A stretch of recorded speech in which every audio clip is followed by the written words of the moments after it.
5호 16국 시대 5개의 오랑캐가 북중국, 그러니까 화북지방으로 내려와서 16개의 나라를 만들었다라는 시대를 말합니다. 흉노의 유연이 나라를 세운 304년부터 북위라는 나라가 북중국, 그러니까 화북지방을 통일한 439년까지 여기서 이 5 오랑캐는 한족 입장에서 봤을 때의 오랑캐, 그러니까 이민족인 흉노, 갈족, 선비족, 강족, 저족을 일컫습니다.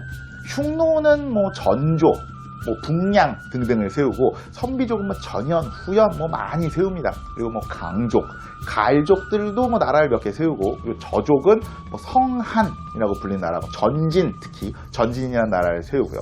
희한하게 한족도 이 화북지방의 전량, 서량 등등의 나라를 세웁니다. 그러니까 이 16국이라는 16개의 나라 자체가 이민족의 나라가 꼭 16개라는 게 아니라 당시 북중국, 그러니까 화북지방에 있었던 16개의 국가를 말합니다.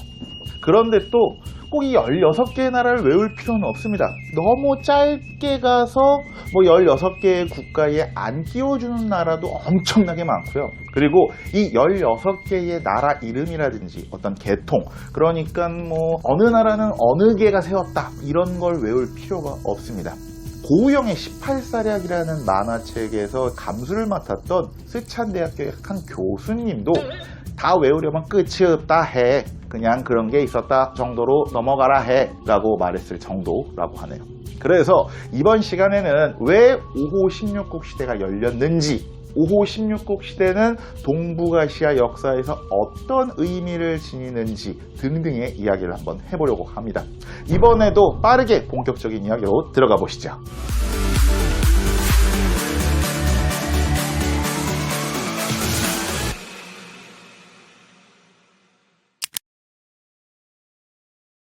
삼국지가 끝남과 동시에 5호 16국 시대가 시작된다고 보시면 돼요.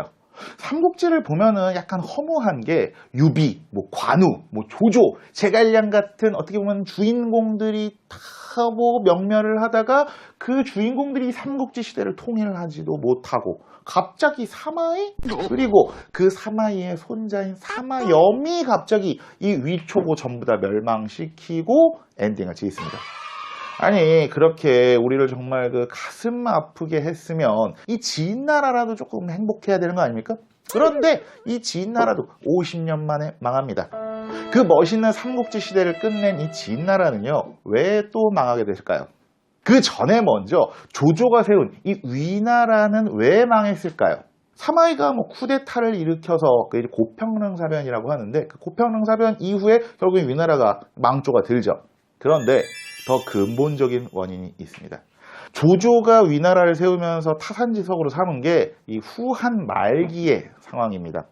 후한이 몰락한 결정적인 계기는요, 황제의 최측근이라고 할 수 있는 종친, 외척, 환관 세력이 지나치게 강해져서입니다. 젊은 시절 조조가 모셨던 상관이 한나라 영제의 외척이었던 대장군 하진입니다. 그런데 그 하진을 또 죽인 게 환관들이었던 십상시입니다. 젊은 시절의 조조는 그걸 다 보고 성장을 합니다. 그리고 원소 세력과 합국을 두고 싸울 때 원소의 아들들이었던 원담, 원희, 원삼 이 세 형제의 내분을 잘 지켜봅니다. 그래서 조조와 그 조조의 후계자였던 조비는요, 가장 자기들과 가까웠던 형제들과 자식들, 즉 황족들을 상당히 견제하고 멀리합니다. 오히려 관료 집단한테 힘을 주죠. 그렇게 문벌 귀족의 힘이 강해지고 조조, 조비, 조회, 위나라 3대에 걸쳐서 성장한 귀족 가문인 사마의와 그 아들들이 조씨가 세운 위나라를 장악을 하게 됩니다. 그렇게 건국한 사마씨의 진나라는요, 오히려 위나라를 타산지석, 반면교사로 삼아서 마음대로 종친, 왕족, 황족들한테 힘을 줍니다. 그렇게 종친 왕들은 전국 각지에 배치가 되고 권한을 많이 받습니다. 그러다가 삼국시대를 통일한 진나라의 사마염, 그러니까 진무제가 죽고 뒤를 이은 게 사마염의 사실상의 장남인 사마충입니다. 그런데 이 사마충이 약간 그 백치 황제였다고 해요. 그러니까 지적 장애를 가진 황제였어요. 당연히 황제의 최측근인 외척의 힘이 강해집니다. 사마염의 장인이었던, 그러니까 아빠의 장인이었던 양준, 그리고 자기 자신 황제의 아내, 그러니까 황후인 가남풍이 권력 싸움을 하고요. 그 권력 싸움에 다양한 황족들이 개입합니다. 결국 외척 세력이 제거되긴 했지만 그 이후에 황족들끼리 권력을 잡겠다면서 싸운 게 서기 300년에 일어난 팔왕의 난이에요. 8명의 종친 왕들이 내전을 벌였다라고 해서 팔왕의 난인데, 이때 낙양에 있는 중앙 정부는 물론이거니와 팔왕이 날뛰던 어떤 전국 각지의 지방 시스템이 완전히 붕괴가 됩니다. 그 와중에 용병처럼 싸운 세력이 흉노와 선비 등등의 이 유목민족들입니다. 위나라 시대까지는 조조라든지 사마이 등등한테 꼼짝도 못하고 있던 유목민족들이 이때 각성을 합니다. 야, 이 정도면 우리도 한번 해볼만 하겠는데? 그렇게 흉노의 족장인 유연이라는 인물이 산서성 근처에서 304년에 진나라한테 독립을 하고 본인이 유씨라는 핑계를 대고 한나라의 왕을 자처합니다. 그리고 유연이라는 인물, 그러니까 흉노족의 족장이 세운 이 한나라가 사마시에 진나라를 쳐들어가서 진나라의 수도인 낙양을 함락시켜 버립니다. 그거를 영가의 난이라고 해요. 당시 이제 연호가 영가라고 해서 영가에 일어난 난이라고 해서 영가의 난이라고 하죠. 이후 이제 몇 년 동안 혼란기를 겪다가 이제 장강 남쪽, 그러니까 양자강이라고 불리는 장강 남쪽에 있던 황족인 사마예가 317년에 다시 또 진나라를 세웁니다. 그런데 이 진나라는 상대적으로 동쪽에 있다고 해서 동진이라고 불리고요. 그리고 그 이전에 있던 진나라, 낙양에 세워졌던 이 진나라는 상대적으로 북서쪽에 있다고 해서 서진이라고 불립니다. 그렇게 본격적으로 5호 16국 시대가 열리게 되는 거죠. 지금부터는 5호 16국 시대를 학교에서 내신 공부하듯이 외우기 좀 쉽게 정리를 해보려고 합니다. 5호, 흉노, 가을족, 선비족, 강족, 저족 이런 식으로 구분을 하면 되는데요. 흉노는 그 이전 시간에도 배웠지만 우리가 예전에 있던 흉노, 그러니까 북흉노가 서쪽으로 이동을 하고 남아있던 남흉노라고 이해하시면 되고요. 가을족은 이제 흉노의 일파, 흉노의 별종이라고 이해하시면 됩니다. 그리고 상대적으로 얘들보단 좀 남서쪽에 있는 강족과 저족 같은 경우는 이제 티베트계라고 이해를 하시면 돼요. 그리고 선비족은 이미 우리가 지난 시간에 이야기를 했죠. 그런데 이 선비 쪽에서는 모용, 걸복, 독발, 탁발 등등의 용어가 막 등장을 합니다. 모용, 걸복, 독발, 탁발 등의 용어는요, 부족 집단의 이름이기도 하고요. 또는 그 부족과 그 부족이 세운 나라 이름의 그 성씨, 특히 이제 왕들이 쓰는 성, 왕성이기도 해요. 5호 16국을 아는 척 하려면요, 3가지만 알면 됩니다. 첫 번째, 5호 16국 시대는요, 흉노 족장 유연이 한나라를 세웠던 304년부터 북위라는 나라가 북중국을 통일했던 439년 이전까지의 시대를 우리가 뭐라 그러느냐? 5호 16국 시대라고 부릅니다. 이후에는요, 북중국이 조금 안정되기 시작을 해요. 그래서 이 이후부터 수나라가 통일하는 589년까지는 우리가 북중국, 그러니까 화북지방에는 유목왕조인 북조가 들어서고, 그리고 남쪽에는 한족 왕조인 남조가 공존하는 이제 남북조 시대라고 부릅니다.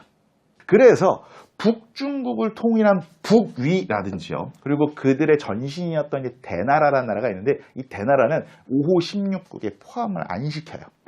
참고로 이 장강 남쪽으로 쫓겨난 한족의 왕조는요, 420년까지는 동진이 계속 이어지고 그 이후에는 송, 제, 양, 진 이렇게 네 나라가 명멸하죠. 두 번째, 5호 16국 시대의 특징은요. 북중국, 그러니까 화북지방을 차지한 패권국들이 주로 이 관중, 그러니까 장안지방을 중심으로 4개의 관으로 이루어진 그 전통적인 그 지역 있죠. 이 관중을 중심으로 한 나라와 관중 동쪽, 그러니까 함곡관 동쪽에 있는 이 관동 지역을 기반으로 한 나라, 이 두 나라가 동서로 나누어져서 패권 다툼을 한다. 주로 대립을 했다라는 걸 기억해 두시면 좋습니다. 초기에는 뭐 흉노족의 전조, 이게 그 예전에 그 한나라의 후신입니다. 전조 대 뭐 가일족의 후조. 이후에는 뭐 전진 대 전연이라는 나라가. 그리고 또 그 이후에는 후진이라는 나라와 후연이라는 나라. 그리고 또 그 이후에는 서쪽에 북하라는 나라와 뭐 탁발선비족이 세운 북위라는 나라 등등이 어떻게 보면 대표적인 패권국으로 대립을 합니다. 그리고 이 구도는요, 남북조 시대에 이 북위가 통일하다가 다시 멸망한 시대에도 뭐 서위 대 동위, 북주 대 북주 등등으로 또 계속 이어지니까 이런 걸 좀 알면 어디서 역사 좀 아는 척할 수 있겠죠. 세 번째, 5호 16국 시대가 한 130여 년 정도 이어지는데 이 시대도 굳이 쪼개면은 둘로 쪼갤 수가 있습니다. 그게 바로 언제냐? 그 분기점이 383년에 일어난 비수대전이라고 합니다. 아까 제가 잠깐 말씀드렸던 전진이라는 나라의 부견이라는 왕이 화북지방은 물론이거냐 뭐 사천지방 그리고 서역지방까지 정복을 하고 5호 16국 시대 중에 가장 안정적인 치세를 구가해요.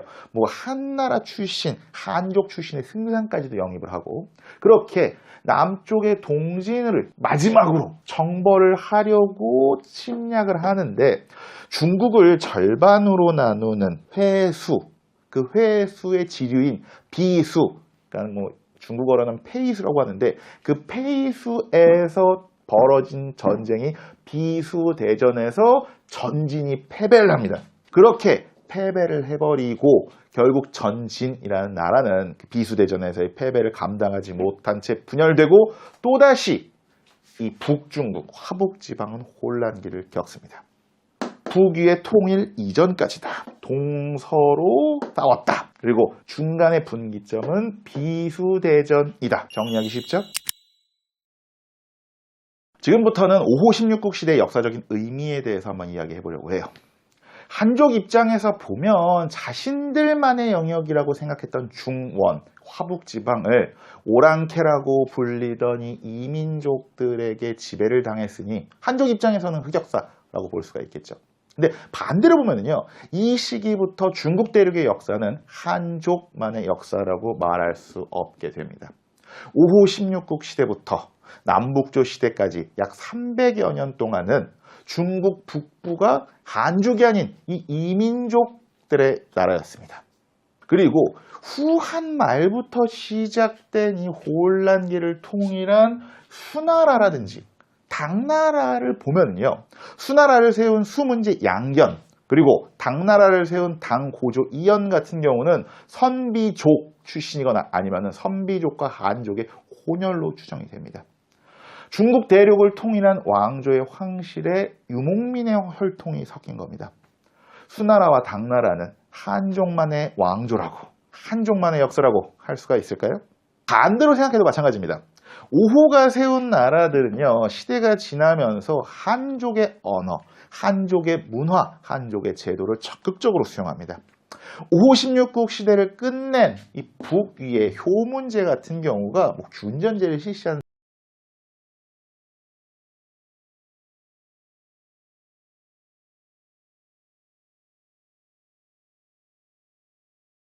세력인 이 관농 집단, 관중의 관과 농서의 농을 합친 겁니다. 그러니까는 관중 지방과 그 서북 쪽에 있는 농서 지방의 본적을 두었던 그러니까 유목민족과 한족의 혼혈된 그런 귀족 세력을 우리가 관농 집단이라고 합니다.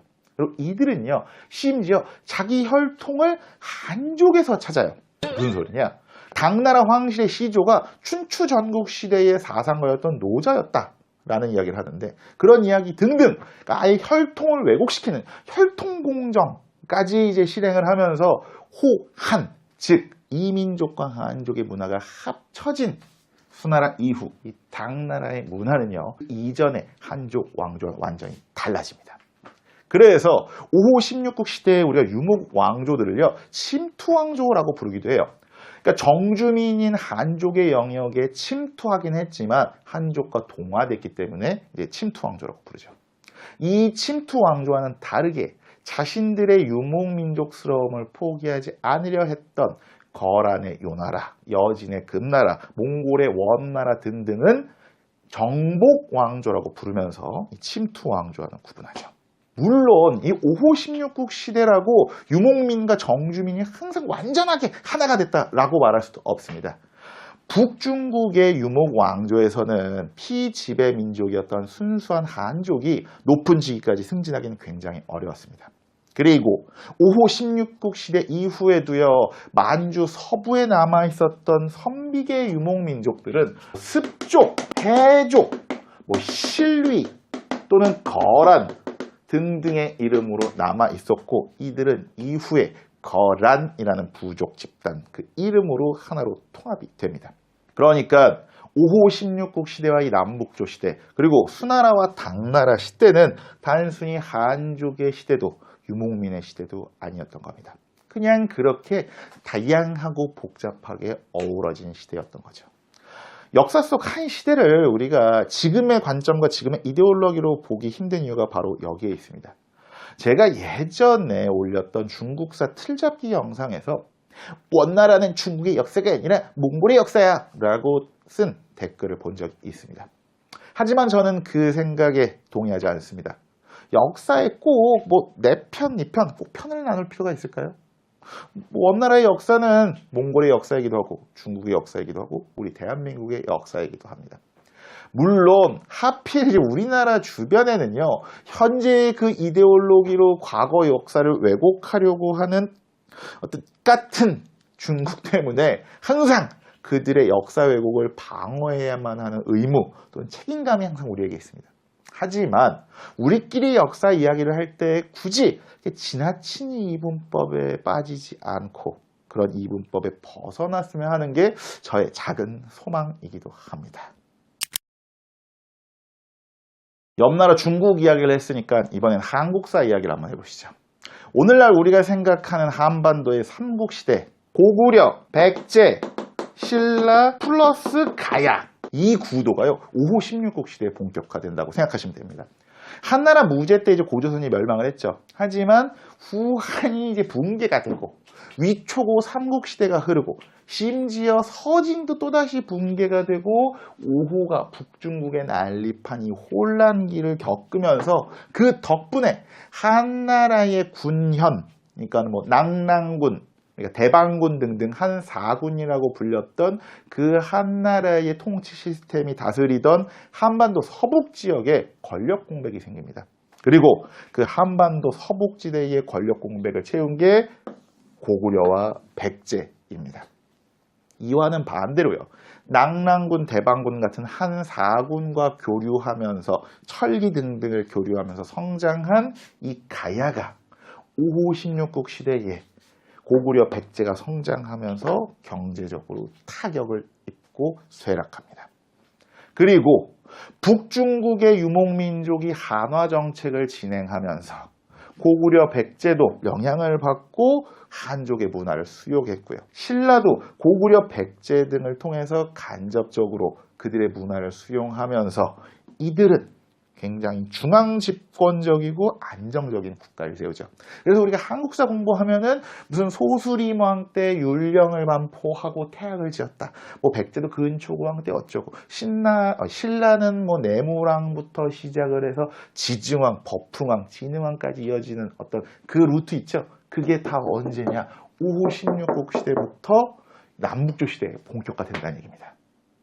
그리고요, 많은 유목 세력이 유목지대를 비워버리면서 유목지대에도 권력 공백이 생기고 그 권력 공백을 바로 이 고구려가 메우면서 유목민 담당일진, 그러니까 만주의 패자로 고구려가 발돋웁니다. 그렇게 고구려는 광개토 대왕과 장수왕 시기에 이 중국의 남조와 북조 사이에 있었던 이 대립에 균형 맞춰주는 동북아시아의 균형자라는 위치까지 올라서는 우리 민족 최전성기를 구가하게 되죠. 그리고 한반도 서북부를 두고 고구려와 경쟁하던 백제도요, 이 중국의 남조와 교류하면서 한족의 어떤 그 귀족적인 문화를 수용하면서 백제도 제2의 전성기를 맞이합니다. 이렇게 생각하면 5호 16국 시대가 참 재밌게 느껴지죠? 이번 시간에 다룬 유목 집단은요, 흉노, 돌걸, 몽골 등등에 비해서 네임밸류가 약합니다. 역사적인 임팩트도 크지 못하죠. 그래서 돌걸과 튀르크 이야기를 하기 전에 그냥 징검다리 같이 지나가려고 이야기를 만들었습니다. 하지만 이번 이야기를 듣다 보면 생각이 참 많아지기도 하죠. 유라시아 대륙의 동서양 끝에 있는 동북아시아와 유럽의 역사는 결코 멀리 떨어져 있지 않습니다.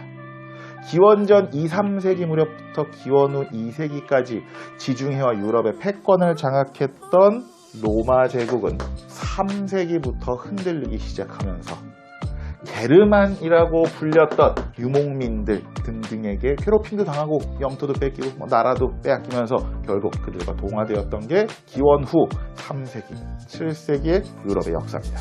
유라시아 대륙의 반대편에서도요, 기원전 2, 3세기 무렵부터 기원 후 2세기까지, 2, 3세기까지 동북아시아의 패권을 장악했던 이 한제국이 3세기부터 흔들리기 시작하면서 5호라고 우리가 흔히 불리고 그렇게 묶였던 유목민들에게 괴롭힘도 당하고 영토도 뺏기고 막 나라도 빼앗기면서 그들과 어우러지고 혼합된 게 기원 후 3세기에서 6세기까지 동북아시아의 역사입니다.